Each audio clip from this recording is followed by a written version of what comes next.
నమస్తే కడప వార్త.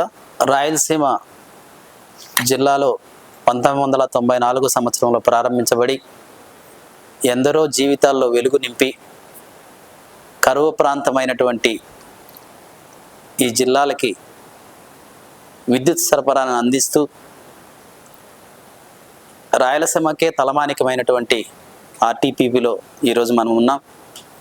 మనతో ఆ ప్రాజెక్ట్ చీఫ్ ఇంజనీర్ గౌరీపతి గారు ఉన్నారు. వారితో కడప వార్త ముఖాముఖి. నమస్కారం సార్. నమస్కారం అండి. సార్, ఈ ఆర్టీపీపీ ప్రారంభించబడి 3 దశాబ్దాల కాలం అవుతుంది కదా. ఈ 3 దశాబ్దాల కాలంలో స్టార్టింగ్ పవర్ ఎంత ప్రొడ్యూస్ చేశారు, ఇప్పుడు ఎంత పవర్ ప్రొడ్యూస్ చేస్తున్నారు? మొదటిసారి ఇది 2 యూనిట్లతో స్టార్ట్ అయింది. అంటే 420 మెగావాట్లతో, అంటే 210 into 2 మెగావాట్స్తో స్టార్ట్ అయిన ఈ ప్రాజెక్టు ఇప్పుడు 6 యూనిట్లతో నడుస్తుంది. అంటే 1650 మెగావాట్లు సామర్థ్యానికి నడుస్తుంది ఇప్పుడు ఈ పవర్ ప్లాంట్. మాకు స్టేజ్ 1, స్టేజ్ 2, స్టేజ్ 3, స్టేజ్ 4లో ఈ యూనిట్లు ఉన్నాయి. 210 మెగావాట్ 5 యూనిట్లు ఉన్నాయి.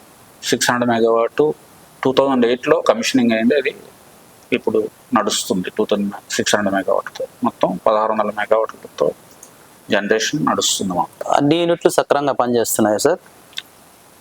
అన్ని యూనిట్లు పనిచేస్తున్నాయి.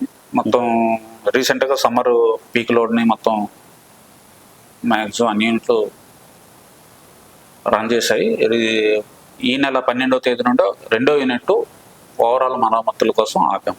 25 రోజుల ఓవరాల్ మరమ్మతుకు ఒక యూనిట్ ఆగి ఉంది. మిగతా యూనిట్లు రన్నింగ్లో ఉన్నాయి. కోల్ సరఫరా ఎలా ఉంది సార్? కోల్ సరఫరా ఈ రోజుకి 54,000 మెట్రిక్ టన్స్ ఉంది. ఇది 2 రోజులకు సరిపడే కోల్. మనకి సఫిషియెంట్ కంటిన్యూస్గా కోల్ సప్లై హెడ్ క్వార్టర్స్ వాళ్ళు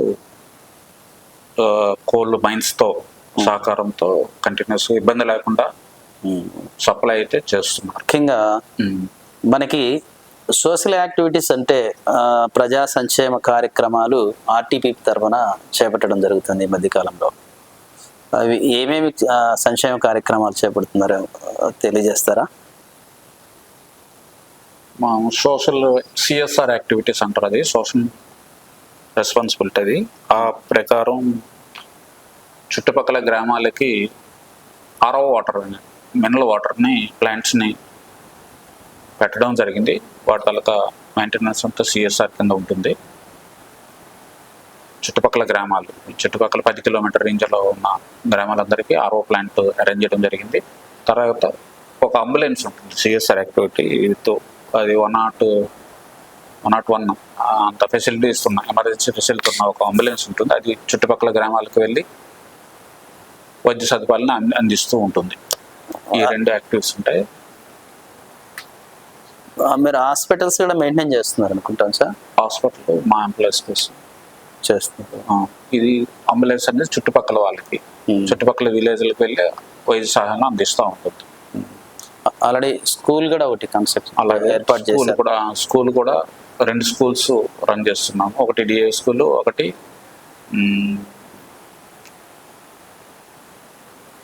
విద్యా ఒక స్కూల్, తెలుగు మీడియం స్కూల్ ఉంది. పేరెంట్ మొత్తం స్ట్రెంత్ ఏమైనా ఐడియా ఉందా సార్? స్ట్రెంత్ దగ్గర 1వ తరగతి నుండి ఎల్కేజీ నుండి 10th క్లాస్ వరకు ఉంది DS school, English medium DS school ఉంది.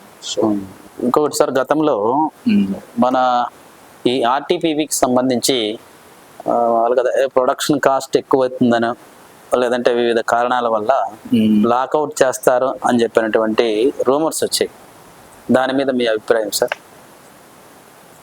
ఇది సెంట్రల్ గవర్నమెంట్ గైడ్లైన్స్ ప్రకారం 25 లైఫ్ టైమ్ ఒక థర్మల్ ప్లాంట్కు 25 years. 25 years మించి దాన్ని ఫేజ్డ్ మేనర్లో క్లోజ్ చేయాలని సెంట్రల్ గవర్నమెంట్ గైడెన్స్ ఇచ్చింది. దాని ప్రకారం ఫేజ్ అవుట్ చేద్దామన్నారు. అంటే 1వ యూనిట్ ఇప్పుడు 30 సంవత్సరాలు అవుతుంది స్టేజ్ 1 కట్టి. వాటిని ఫేజ్డ్ మేనర్గా ఆపుదామని ఐడియాతో వచ్చిందే కానీ పవర్ డిమాండ్ పెరగడం వలన, కొత్త యూనిట్లు రాకపోవడం వలన దీన్నే కంటిన్యూ చేయమని రీసెంట్గా పీపీఎల్ అంటారు, power purchase agreements, power agreement కుదుర్చుకున్నాం కనుక ఒక 10 years వరకు ఇదే యూనిట్ ఉంటాయి. Okay okay sir. ప్లస్ మామూలుగా ఇక్కడ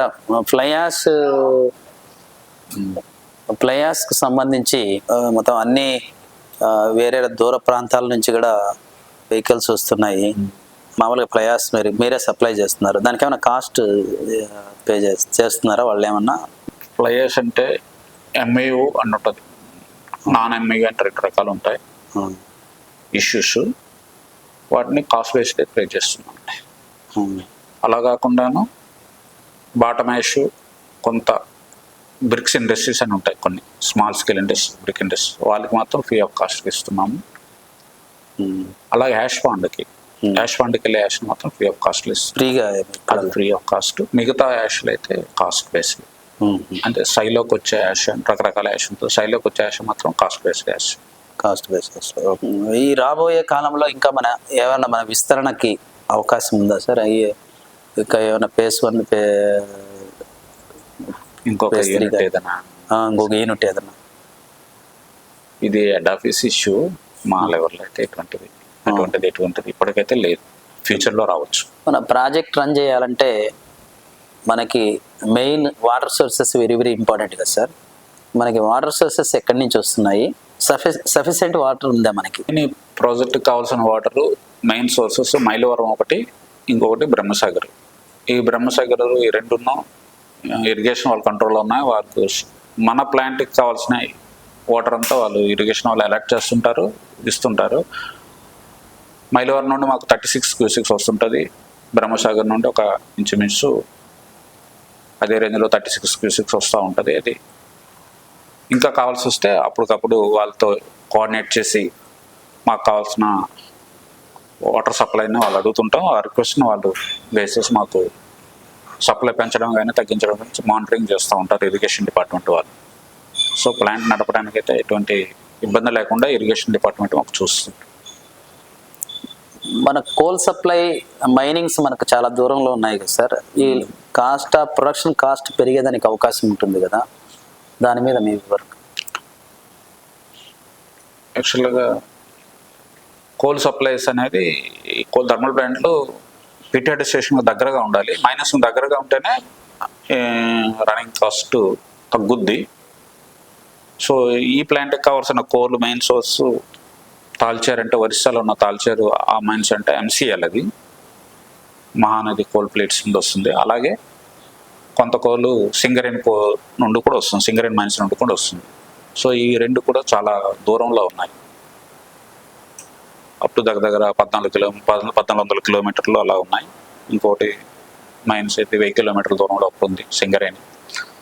సో అక్కడ నుండి వచ్చేసరికి కోలు రైల్వే వాళ్ళకి ట్రాన్స్పోర్టేషన్ ఛార్జెస్ పే చేయాలి మేము, అది లాజిస్టిక్స్ అంటారు. ఆ లాజిస్టిక్స్ ఛార్జెస్, కోల్ ఛార్జెస్ ఇవన్నీ కలిపి ఈ యూనిట్ రేట్ని అవి డిసైడ్ చేస్తాయి. సో దూరం ఉంటే కంపల్సరీగా రేట్ అనేది పెరుగుద్ది automatic. Okay sir, thank you sir. మీ విలువైనటువంటి సమయాన్ని మాకు కేటాయించి మాకు సహకరించినందుకు thank you sir. Thank you very much. Thank you.